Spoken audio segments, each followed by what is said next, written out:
Sa Book of Acts, dito sa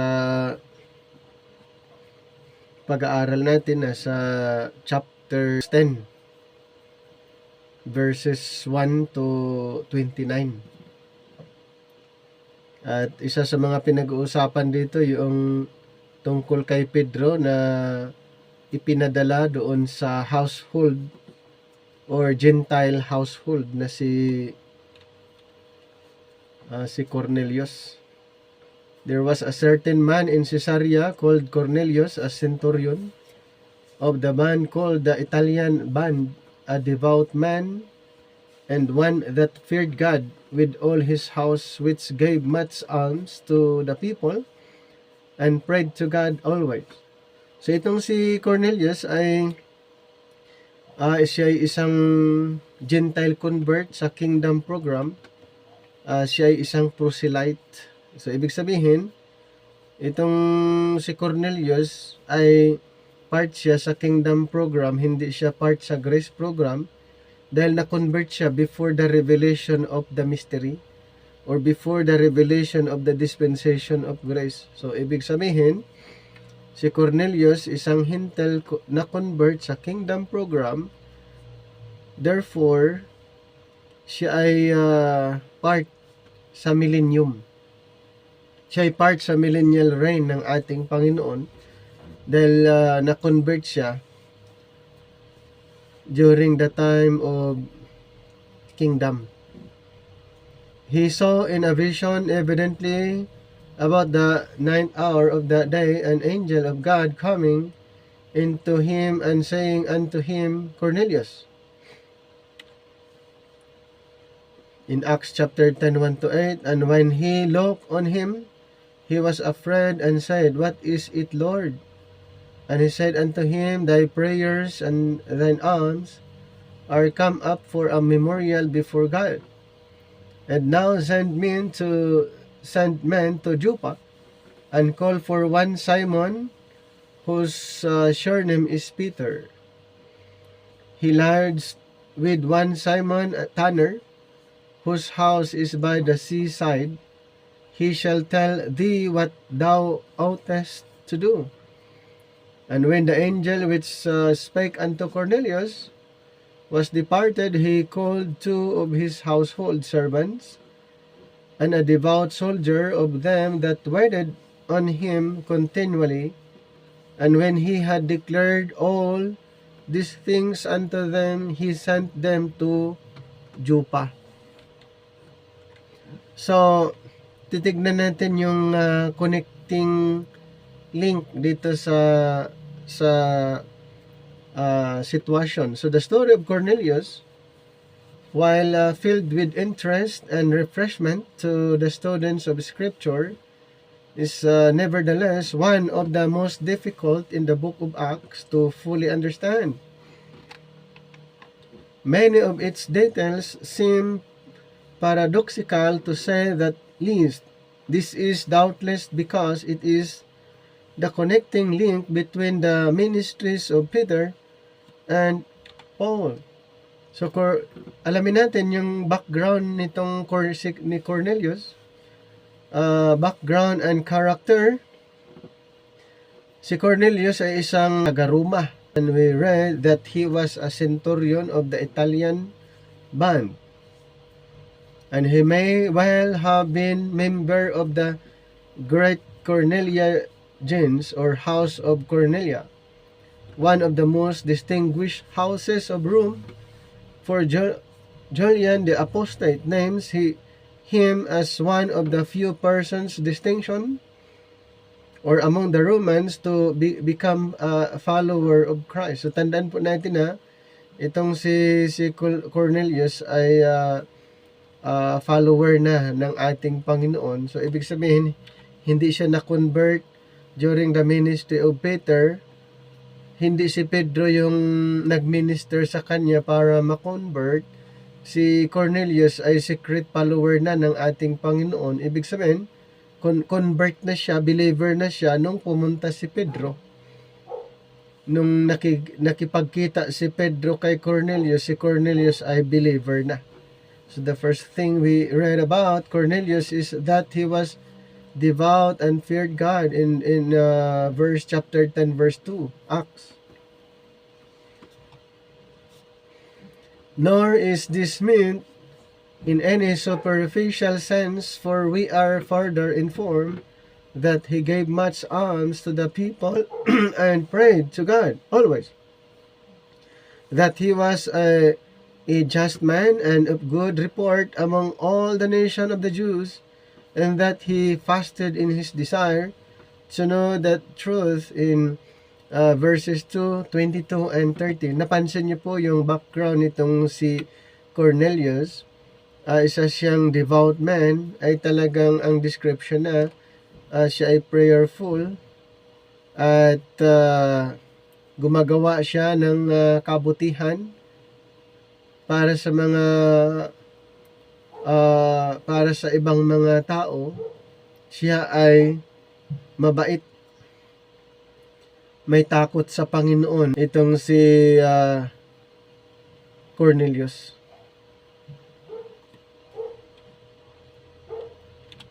So in the light of this, it is not strange that all his house or household, doubtless including his servants, feared God with him. Indeed, we even read that a soldier that waited on him continually was also devout in verse 2 and 7, and conclude in the lights of the foregoing that this soldier either became God-fearing under Cornelius' influence. So yung may isa siyang kasamang soldier, according dito sa lesson natin, he was influenced by Cornelius and was chosen by Cornelius because he was God-fearing. Itong isa sa mga soldier.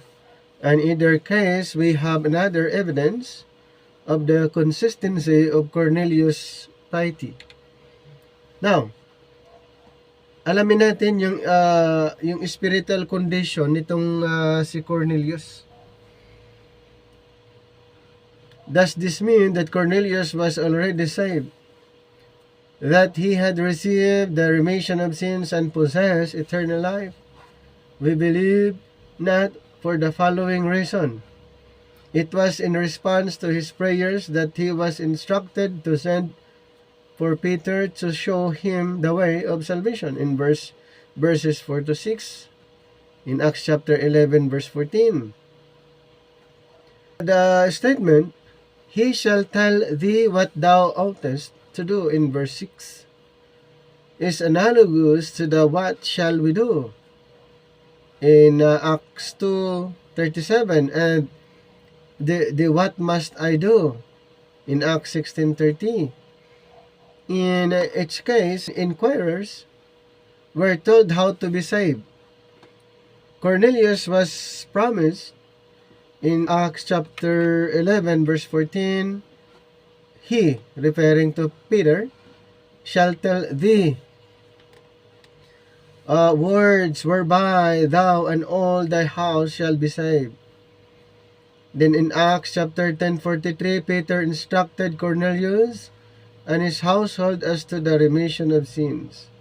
So when Peter had rehearsed the incident to his brethren at Jerusalem, they exclaimed, "Then hath God also to the Gentile granted repentance unto life," in Acts 11:18. Though this praise is not retained in all the texts. It is not true, as some have supposed, that Cornelius was a proselyte, at least in the scriptural sense of the term. Much is written in commentaries about proselytes or of righteousness and proselytes of the great, and generally Cornelius is made to be one of the latter, but scripture knows of only one kind of proselyte, one who submitted to circumcision and the law. Isaiah 56, number 6 to 7, and then Acts 15:1. Had Cornelius been a proselyte in the scriptural sense, there would have been nothing remarkable in Peter's ministering to him, for he had ministered to many proselytes at Pentecost in Acts chapter 2, verse 10. Pag sinasabi nating proselyte ay mga Gentile na na-convert doon sa Jewish teaching, sa Jewish doctrine, at kung ano yung mga katuruan ng mga Jewish ay kanila ding sinusunod. So yun yung tinatawag na proselyte. Na-convert sila sa Jewish religion. So far as the scriptures are concerned, then Cornelius was not a proselyte. Peter calls him one of another nation in Acts 10. Ito ay isang patutuo kung bakit ang tawag ni Peter referring to another nation in Acts 10:28. And not only Peter but his 6 companions, the writer of Acts and the apostles and brethren in Judea all considered him a Gentile in chapter 10:45, the book of Acts. At ganun din sa Acts 11:1, and he had been looked upon as unclean. Kung mapansin niyo sa Acts chapter 10:28, the Jews had considered it unlawful to keep company with such, according to Acts 10:28. And when Peter did go to him, and he was called to account for keeping company and eating with men uncircumcised, in Acts chapter 11 verse 3. So dito po ay malaking issue pa rin yung pakihalo-bilo sa mga uncircumcised or mga Gentiles. Kumbaga mayroon pa rin tinatawag na distinction. O hindi po parehas ang estado ng mga Hintel at mga Israel during the ministry of Peter. Kailan po nagkaroon ng iisang pananaw lang, Jews and Gentiles alike? During the time of Apostle Paul, during the ministry of Apostle Paul. Pero before the ministry of Paul, meron pong distinction ang estado ng mga Israelites at yung estado ng mga Hintel ay hindi po equal, hindi po parehas. Kaya, dito sa chapter 10, 11, and even backward, hindi po pwedeng magsama, makipahalo-belo ang mga Israel sa mga Gentiles. Kaya nga, nung may ipinakita ang Panginoon kay Peter doon sa Acts 10, ay mayroong dialogue ang Panginoon kay Pedro, at sabi pa ni Pedro, kasi pinakita ng Panginoon yung iba't ibang klaseng animals, at sabi ng Panginoon, pumili ka dyan at kumain.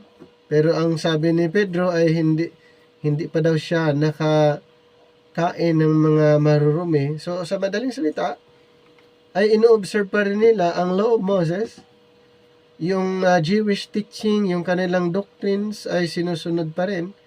Pero later on, hindi po yun literal na pagkain yung ipinapakita ng Panginoon. Pero yung ipinapakita niya na may mga Gentiles din na na-convert sa pamagitan ng kingdom teaching. So, nung pumunta si Pedro doon sa house ni Cornelius, si Cornelius ay na-inform na rin ng Panginoon na pupunta si Peter. At nung pumunta nga si Peter, ay halos sambahin pa siya ni Cornelius. So, ibig sabihin, believer na si Cornelius nung pumunta si Pedro. Ayan, pero ang ideya pa rin ni Pedro, syempre, hindi ito proselyte. Ang kanyang idea ay another nation. Tumutukoy sa ibang nasyon. What then in Acts 10:34-35 is meant by Peter's statement of truth? I perceive that God is no respecter of persons, but in every nation he that feareth him and worketh righteousness is accepted with him. We believe it means that such were accepted in the sense that they were not cut off from God's favor because of their uncircumcision, according to Genesis 17:14, and Peter had thought of only the Jews as accepted and of the Gentiles as unclean. Dito po sa description ni Peter, ang mga hintil ay unclean, referring to the unclean food, referring to unclean animals. Ang mga hintil, ito ay ayon lang sa pananaw ni Pedro. But God was now about to show that he was no respecter of persons. Cornelius was thus accepted in the same sense as all such Gentiles were now cleansed, no longer to be considered religiously unclean. In Acts chapter 10, 15, and 28. Then Romans 2:25 and then 26. This must be how Cornelius was accepted. For never in any age has mere reverence for God, much less works or character alone imparted eternal life. Furthermore, the record makes it clear that he was not saved and did not have life or the remission of sins in Acts 10:43, 11:14, 18. Hence, he was not accepted in the same sense in which we are now accepted in the beloved. In our present time, magkakaiba yung regarding accepted compared during the time of the kingdom program. But ang mga believers under this present time ay accepted in the beloved in Ephesians chapter 1 verse 6. Under the kingdom program ay may mga katuruan regarding sa acceptance, pero mayroong condition. Conditional po na sila'y tanggapin ang katuruan o anuman ang mga ni-required, may mga condition. Pero under the present time, nung tayo naniniwala sa message, we are accepted. Yan. Ngayon, God's response to Cornelius' need. According to Acts 11, we do not deny that God had been working in Cornelius' heart, nor do we doubt that his many prayers indicate that he truly desired to know God. It is touching to hear him explain to Peter how he had spent considerable time in fasting in Acts 10:30, and to learn that in response to his earnest desire, God had instructed him to send for Peter to tell him words whereby he and his house should be saved. Yun yung purpose kung bakit pumunta si Pedro in Acts 11:13 and 14. So this instruction came through a vision. So na-mention natin kanina in Acts 10. So yun yung instruction came through a vision in which he saw evidently or plainly about the 9th hour of the day an angel of God, Acts 10:3, who assured him that his prayers and alms had not been overlooked, and that he should send for Peter to tell him what to do. In Acts 10:4-6, It is touching to see how the angel had no more than left Cornelius. Then Cornelius called two of his servants and a God-fearing soldier, told them what had happened, and sent them straightway to Joppa to inquire for Peter. This indicates, number one, while prayers and works in themselves cannot save. Number two, yet when this express a true desire to know God, God will respond to that desire. So, alamin natin yung vision ni Pedro sa Acts 10, 9-16 in relation nga doon sa kay Cornelius. After ng vision kasi na pinuntahan si Cornelius After ng vision ni Pedro, pinuntahan niya yung house of Cornelius. Siguro confirmation para ma-confirm na base doon sa kaniyang nakita through vision. So on the morrow, as they went on their journey and drew nigh unto the city, Peter went up upon the housetop to pray about the 6th hour. And he became very hungry, and would have eaten. But while they made ready, he fell into a trance, and saw heaven opened, and a certain vessel descending unto him, as it had been a great sheet knit at the four corners, and let down to the earth. Yun yung nakita ni Pedro. Wherein were all manner of four-footed beasts of the earth, and wild beasts, and creeping things, and fowls of the air. And there came a voice to him, Rise, Peter. Yun yung narinig ni Pedro. Rise, Peter, kill and eat. Ang sagot ni Pedro, Not so, Lord, for I have never eaten anything that is common or unclean. So, ibig sabihin itong si Pedro ay deboto din. Doon sa kanilang relihiyon or sa kanilang tradisyon o sa kanilang paniniwala. Siya ay nag-refuse. Sabi niya, hindi. I have never eaten anything that is common or unclean. Anong sabi ng tinig? For the second time, what God had cleansed, that call not thou common or unclean. This was done thrice.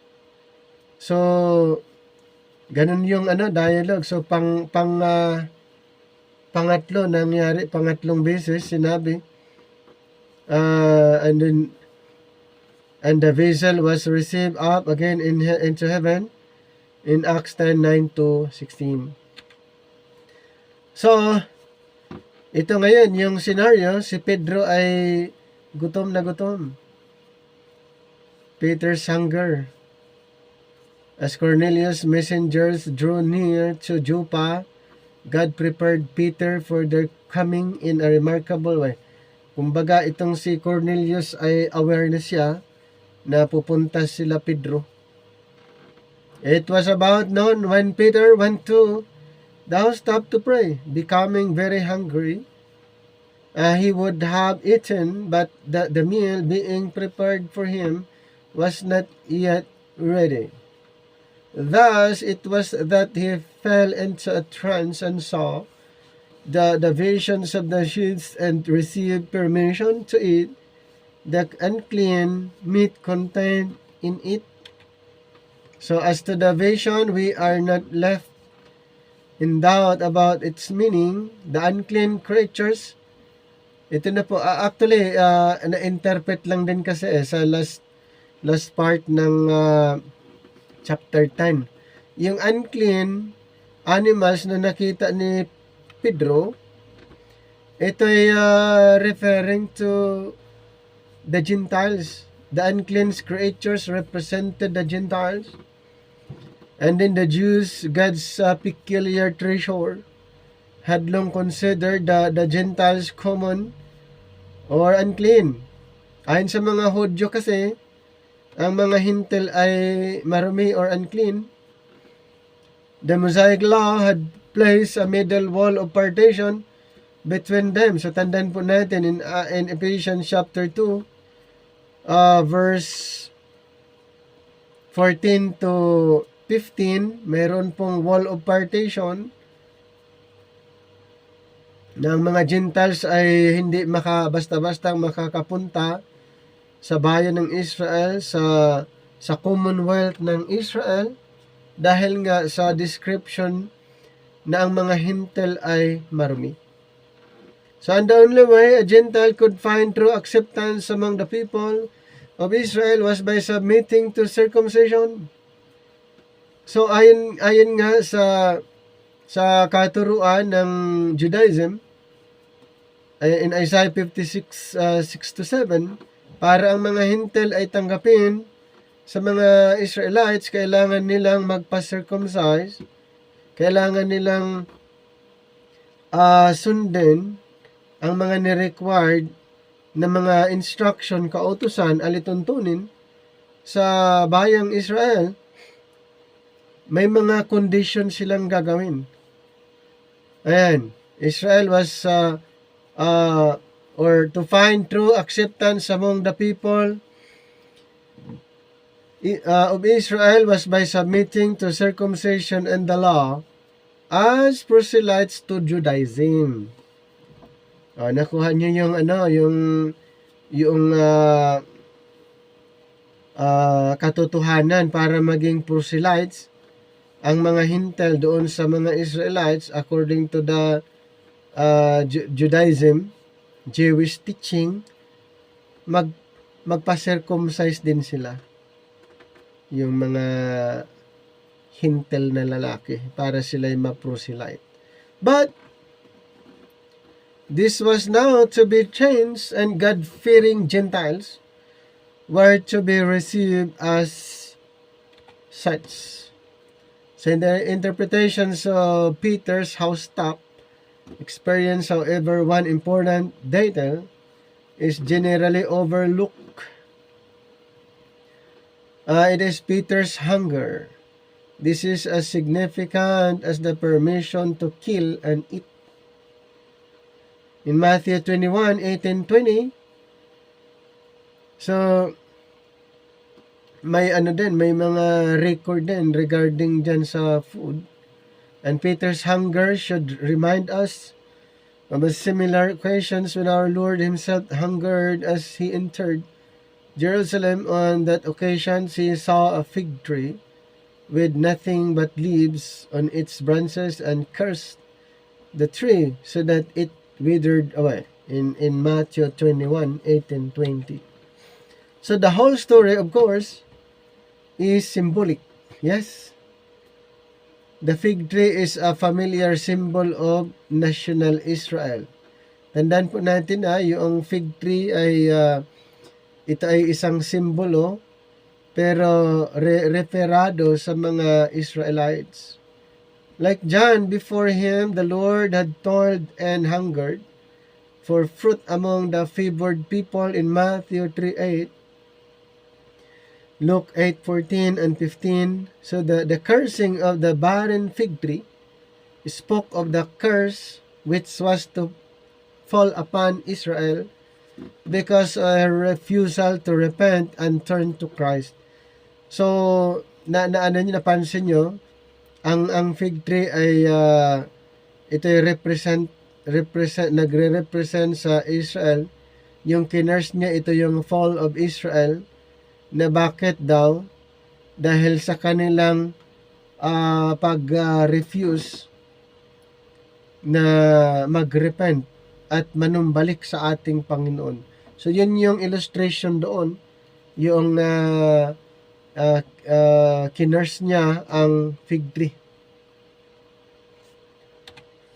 This heart hunger for fruit in Israel is further emphasized in Luke 13, where the Lord uses the fig tree in one of his parables in verses 6 to 9. Here fruit is sown in vain for 3 years, evidently representing the 3 years of our Lord's earthly ministry. So in this parable, however, we find that the cursing and cutting down of the fig tree was not to take place immediately, for through the intercessions of the dresser of the vineyard, the tree was to be let alone this year also. And then, if still it bore no fruit, kung wala pa ring bunga, it was to be cut down. Ang condition doon, pag nakita pa rin nila, mga ilang taon na, ay wala pa rin bunga, it was to be cut down. Sabi dito sa parable. If still it bore not fruit, it was to be cut down. So clearly, this indicates that the judgment upon Israel was to be delayed and mercy extended. And so it was, that judgment was postponed. Ganun pong nangyari. The judgment was postponed. Mercy was prolonged through our Lord's intercessions on the cross in Luke 23:34. Thus, Israel was given another chance to bear fruit. Kaya nga mayroong tinatawag offering of the kingdom, dahil ang Panginoon ay binigyan pa rin ng chance ang mga Israelites to bear fruit, as Peter and the Pentecostal believers sought to bring their nation to Messiah's feet. And now, Peter on Joppa's housetop is hungry too, very hungry, and his physical hunger, like the Lord's, is symbolic. We must not overlook the fact that Peter had gone to the housetop to pray. Hindi po in literal. His physical hunger was but symbolic of a deep heart hunger. So the scriptures clearly indicate that Peter longed for Israel's repentance. Actually, yun yung pinaka-main message or yung point doon. Peter longed for Israel's repentance and restoration so that she might become the channel of blessing to the world. Diba yun yung Abrahamic covenant, na pag na-convert ang buong Israel, sila ay maging channel of blessing sa lahat ng bansa in fulfillment sa Abrahamic covenant. And he was eager that the Great Commission might get underway so that the good news of the kingdom might be sent to all nations. And he was hungering that the Gentiles too might hear the gospel. And this is clear from his own declaration to Israel, recorded in Acts 3:25-26. Kaya pala gusto niya na ang mga Israelites ma-convert para ang mga Hintil ay mapangaralan din nila or maiparinig nila yung ebanghelyo. Hindi kasi pwede na agad-agad ganun yung kanilang mission. Dapat Israel muna bago sila maging channel of blessing sa lahat ng bansa. So ye are the children of the prophets, according to Acts 3:25-26. And of the covenant which God made with our fathers, saying unto Abraham, and in thy seed shall all the kindreds of the earth be blessed. Ito ay na-mention din sa Genesis 12 and Genesis 17. Unto you first, God having raised up his Son Jesus, sent him to bless you in turning away every one of you from his iniquities. It is sometimes supposed that the apostles were prejudice against the salvations of the Gentiles, but the above passage indicates that the opposite was the case indeed in Acts 11:18 and 23. And then chapter 15:3, we find that there was genuine rejoicing among the Jewish believers when Gentiles were saved. It would seem quite natural that Peter, being very hungry, would see these forbidden foods in his vision and would hear the voice instructing him to freely partake, but both his hunger and the permission to eat are symbolic of spiritual things. Peter's prayer was being answered, and the Gentiles were now to be received by God in spite of Israel's refusal to be a blessing to them. Now, alamin natin yung tinig na mula sa langit, as Peter's hunger at Joppa is related to our Lord's hunger upon entering Jerusalem. So, merong comparison.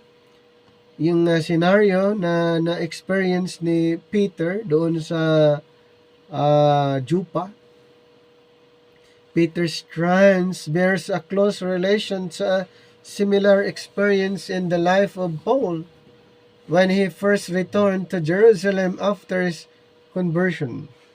And this experience is related in his own words in Acts 22:17 to 21. And it came to pass that when I was come again to Jerusalem, even while I prayed in the temple, I was in trance, and saw him saying unto me, Make haste, and get thee quickly out of Jerusalem. Ito ay sinabi ni Pedro, parang halintulad doon sa na-experience ni Peter. Pero iba naman tong kay Pablo, dahil siya ay inutusan na lumabas sa Jerusalem at pumunta sa mga hintel. Get thee quickly out of Jerusalem, for they will not receive thy testimony concerning me. Ayaw ng mga Israelites, kaya inutusan si Pablong lumabas sa Jerusalem. And I said, Lord, I know that I imprisoned and beat in every synagogue them that believe on thee. And when the blood of thy martyr Stephen was shed, I also was standing by and consenting unto his death, and kept the remnants of them that slew him. And he said unto me, anong sabi ng Panginoon sa kanya? Depart, for I will send thee far hence unto the Gentiles. Yun yung direct command ng ating Panginoon kay Apostle Paul, na siya'y lumabas sa Jerusalem at siya'y inutusan na mangaral doon sa mga hintel. Both Peter and Paul on these occasions heard the voice of the Lord, kaya mayroong pagkaparehas itong dalawa na may narinig silang tinig, and both while in trance, parehas na nasa trance, and both praying at the time. Yes, Paul's experience concerned God's purpose to turn from the Jews, and then Peter's concerned God's purpose to go to the Gentiles. Both talk back to God in each case. However, the Lord insisted on carrying His purpose through. So, tignan natin yung change program. A change in program. We have brought our Lord's hunger and Paul's trance in here because they have such an important bearing on Peter's experience and emphasize so clearly that the natures of the step now being taken in the unfolding of the purpose of God. So we are quite aware of the fact that Peter did not proclaim the mystery. Tandaan natin na, Peter did not proclaim the mystery of these Gentiles. Sino ba ang nagproklama, nangaral ng mystery doon sa mga Hintel? Si Apostol Pablo. Siya lamang po ang nangaral tungkol sa mystery dahil sa kanya inirevealed in Ephesians 3:1-10 and Romans 16:25. And we are explicitly told that he did not understand why God was now sending him to the Gentiles, and that the best explanation he could give to his critics was, "What was I that I could withstand God?" In Acts 10:20, Acts 11:17. Nevertheless, Peter's commission here was a departure from the prophetic order in Acts 3:25-26, and from the order of the so-called Great Commission in Luke 24:47, ganun din sa Acts 1:8. And was one of the first steps in the unfolding of God's plan to bless the nations in spite of Israel's rejection of Christ. Here we would remind the reader of what we have said about Cornelius' conversion being part of the connecting link between Peter's ministry and Paul's, while fully recognizing that Peter did not preach the mystery to Cornelius and his household and did not even know about it. And we should nevertheless take careful notes of that following. Number 1, this incident took place after the conversion of Saul. So yun yung mga reason na kung bakit hindi si Pedro nagtuturo ng mystery of the gospel to Cornelius. Ito po yung mga ilang rason. This incident took place after the conversion of Saul, and which was the supreme demonstrations of the long-suffering and grace of God and the pattern for those who should thereafter believe on Christ to life everlasting. 1 Timothy 1:13-16. Number 2, in the case of Cornelius, we read, for the first time that God had put no difference between Jew and Gentile, in Acts 15:9. And Peter did not go to Cornelius under the so-called Great Commission, but in obedience to a special commission. A special commission, yung nangyari kay Pedro, pero hindi ito yung Great Commission na nasa Matthew 28:19. Ito pa yung special commission ng Panginoon kay Pedro na pumunta siya kay Cornelius. God did not send Peter to Cornelius because Israel had now accepted Messiah and the apostles might now go on with their commission. He sent Peter because Israel had continued to reject Messiah. Nakuha niyo yung reason? Ang reason talaga kung bakit ipinadala ang si Pedro doon, because Israel had continued to reject Messiah, and God was now to send salvation to the Gentiles in spite of them. And this could not have been the next step in the carrying out of the Great Commission, for the apostles had not yet finished their work at Jerusalem, according to Zechariah 8:13, Luke 24:47, and then Acts 1:8. And there is no record in Scripture of any of the circumcision apostles ever going to Gentiles again. Indeed, Later, they promised to confine their ministry to Israel and acknowledge Paul as the apostle of the Gentiles. Galatians 2:7 and 9. Ito po ay nangyari during Jerusalem Council, during the transitional period na magkasabay na mangaral itong dalawang group of apostles, the 12 apostles and Apostle Paul, at mayroon pong nangyaring transitional period. Ang kingdom program ay unti-unting na diminish, gradually change, or nagkaroon ng transition. Kaya dito po ay na-recognize na ni Pedro din yung ministry ni Apostle Paul, and then nagkaroon sila ng Jerusalem Council that time dahil hindi sila magkasundo doon sa kanilang pangangaral. Dahil ang mga apostles ay sumusunod pa rin sila doon sa Law of Moses. At si Apostle Paul ay hindi naman ganoon dahil ang kanyang mission ay hindi naman aligned doon sa Law of Moses at saka doon sa kingdom program. Ang pangangaral ni Apostol Pablo ay totally separate program, heavenly program.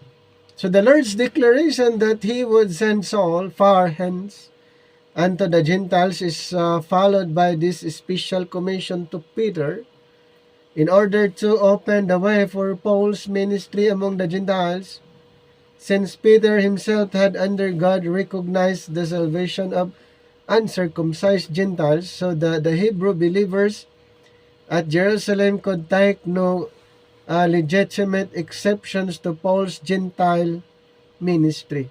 So ganun po ang nangyayari. Naging instrument lang din itong si Pedro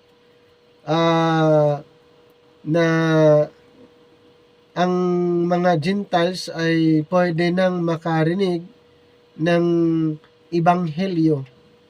Kaya hindi na mahirap kay Apostol Pablo nang siya nangaral sa mga Hintil. It was on the basis of Peter's experience that Paul's ministry among the Gentiles was later officially recognized. Acts 15:7-27, Galatians 2:1-9. Kaya doon po mababasa natin ang kanilang agreement na ang mga 12 apostol ay mangaral ng mabuting balita sa mga Israel. Ang si Apostol Pablo naman ay mangaral ng mabuting balita sa mga Hintil. So, nagkaroon sila ng agreement during the Jerusalem Council. All this indicates that Peter's ministry to Cornelius and his household was a distinct departure from the prophetic program and fits in naturally after Paul's conversion and before his great ministry among the Gentiles was called in question. Now, how about Peter and the messengers from Cornelius? So, while Peter doubted in himself what this vision which he had seen should mean, behold, the men which were sent from Cornelius had made inquiry for Simon's house and stood before the gate and called and asked whether Simon, which was surnamed Peter, were lodged there. While Peter thought on the vision, the Spirit said unto him, Behold, 3 men seek thee. Arise therefore and get thee down, and go with them, doubting nothing, for I have sent them. Ito ay nakarecord sa Acts 10, Acts 10:17-23. So, then Peter went down to the men which were sent unto him from Cornelius and said, Behold, I am he whom ye seek. What is the cause wherefore ye are come? And they said, Cornelius the centurion, a just man and one that feared God, and of good report among all the nations of the Jews, Kumbaga nakilala itong si Cornelius dahil siya nga isang centurion at kilala siyang may takot sa Panginoon, ay mabait na tao. So was warned from God by an holy angel to send for thee into his house and to hear words of thee. Then called he them in and lodged them. And on the morrow Peter went away with them, and certain brethren from Juba accompanied him. Little wonder Peter was perplexed over his vision from heaven. He had been taught from his youth to observe the prohibition against unclean meat. Kasi nga sa Leviticus 20:25 ay na-mention naman yung mga unclean, at yun ang pinakita ng Panginoon doon sa vision ni Peter. At yun nga ang sabi ni Pedro na kailanman hindi pa siya nakakain ng maruming pagkain. Kasi nga, according to the law of Moses ay prohibited. Ye shall therefore put difference between clean beast and unclean, and between unclean fowls and clean.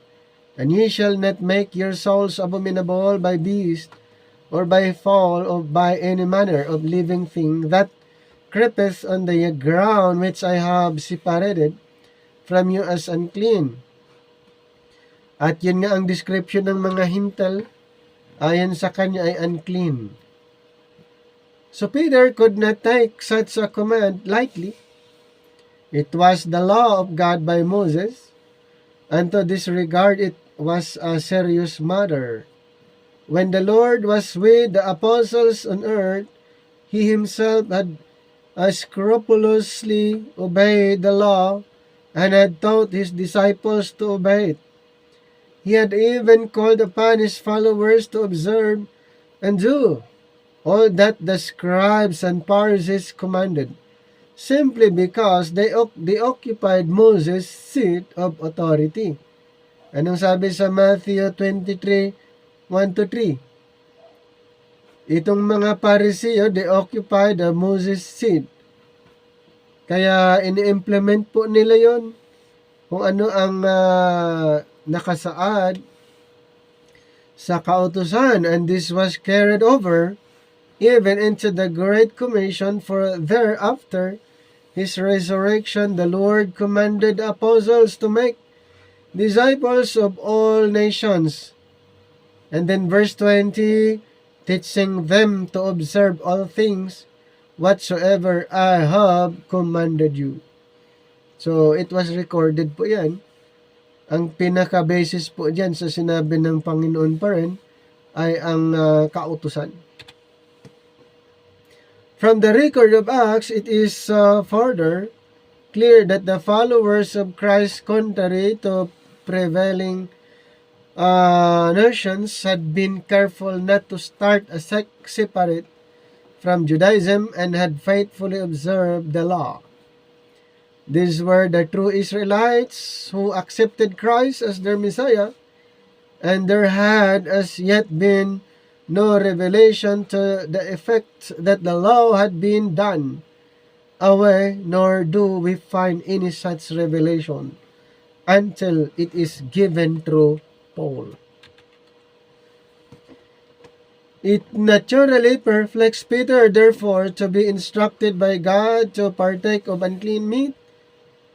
And what perplexed him most was that so evidently the vision signified more than the mere permission to partake of unclean meat, for this alone would have been a nullification of only one detail of Moses' law.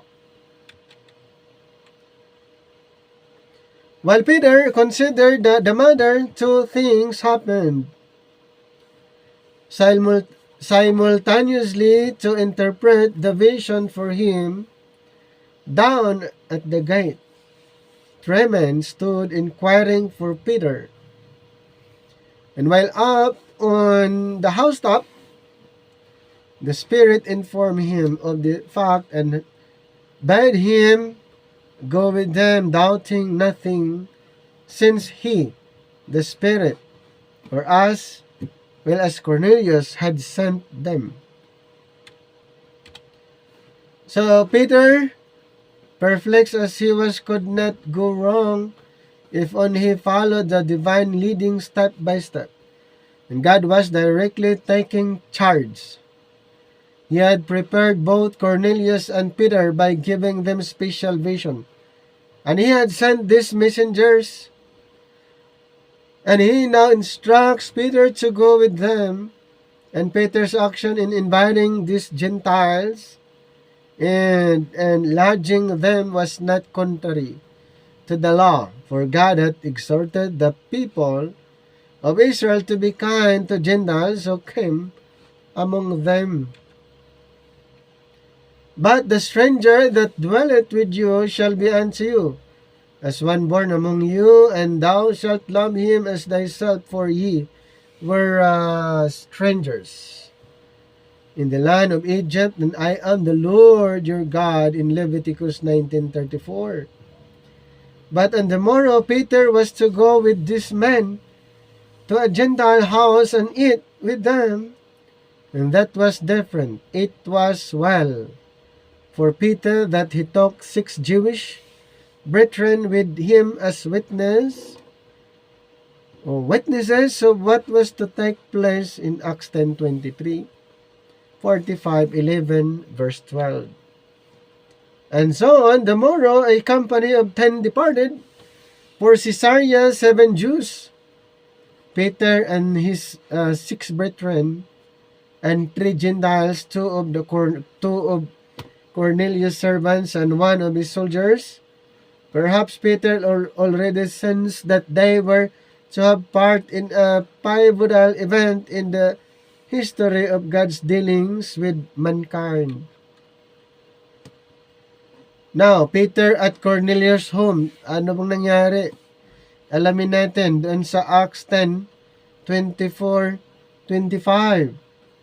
So on the morrow after they entered into Caesarea, and Cornelius waited for them and had called together his kinsmen and near friends. And as Peter was coming in, Cornelius met him and fell down at his feet and worshiped him. Kumbaga si Cornelius, hindi na siya na-surpresa kasi alam na niyang pupunta si Peter dahil na-inform na siya ng Panginoon na pupunta si Pedro doon sa kanila. Pero ang tindi, yung nakita ni Cornelius itong si Peter, anong ginawa niya? He fell down at his feet and worshiped him. Anong sabi ni Pedro? But Peter took him up.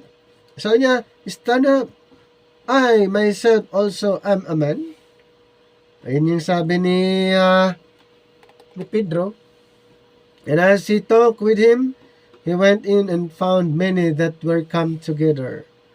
And he said unto them, Ye know how that it is an unlawful thing for a man that is a Jew to keep company or come unto one of another nation. Malaking malaking issue kasi sa kanila, yung mga Israel makihalubilo sa mga Gentiles. May malaking issue na po yan sa kanila at labag sa kanilang tradisyon. But God hath showed me that I should not call any man common or unclean. Yun yung sabi na ni Pedro. And therefore came I unto you without gainsaying as soon as I was sent for. I asked therefore for what intent ye have sent for me. And Peter his friends entered Caesarea. Cornelius was waiting for them, having called together his relatives and closest friends. Probably he went to the great or outer entrance to meet Peter, for we read that he met Peter as he was coming in. Yet we are also told that Peter then went in with Cornelius and found that considerable company had gathered. Cornelius, falling down before Peter and worshiping him, revealed his lack of knowledge of the true God and his commandments. In Exodus 20:1-3. Wala siyang idea dun Kasi kung alam niya, hindi niya gagawin na sambahin si Peter, di ba? Sa Exodus 21-3, huwag kayong sumamba ng ibang Diyos maliban sa akin. Pero ito si Cornelius, no idea kasi siya sa ganong command, kaya nung nakita niya si Pedro, parang ginodiyos na niya at siya'y lumuhod at gusto niyang sambahin. Pero sabi ni Pedro, "Oops, wag niyo akong sambahin, tumayo ka, dahil ako din ay tao." Kasi alam ni Pedro yun eh. But Peter immediately lifted him up, declining to accept his worship, protesting that he himself was also but a man. Those who deny the deity of Christ should take note that by contrast, many fell down and worshiped our Lord during his earthly ministry, yet he freely accepted their worship in Matthew 8:2, 9:18, 14:33, 15:24, 18:26. Mababasa natin yan. Ang dami, mga verses regarding sa pag-worship. 28:9 and 28:17 at marami pa.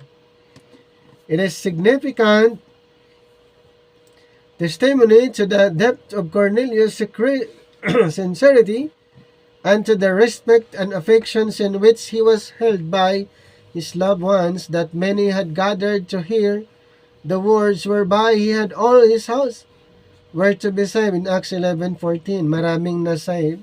And it must have touched the hearts of Peter too,